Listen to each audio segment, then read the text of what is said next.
Yardım faaliyetlerimiz Akçakale'deki ihtiyaç sahiplerine Ramazan münasebetiyle ulaştırmaya devam ediyoruz. Allah hayır sahiplerinden razı olsun. Allah razı olsun.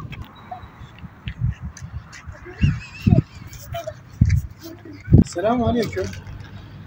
Bugün Ramazan'ın ikinci günü ve bu ailemizi bugün tespit ettik.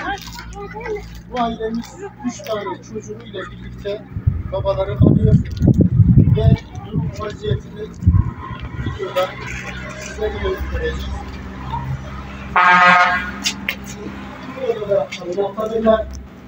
Yatakları yok, yastıkları yok. Burada bu barakada kalıyorlar.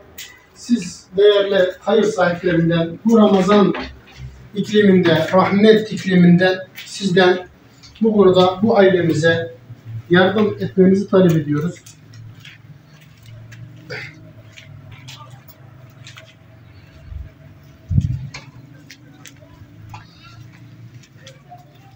Bu ailemizin mutfağı bu ve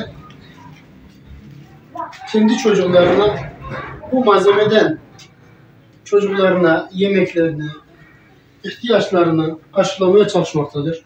Bu konuda sizden yardım talep etmekteyiz. Allah şimdiden yapacağınız yardımı Allah kabul etsin inşallah. Allah razı olsun.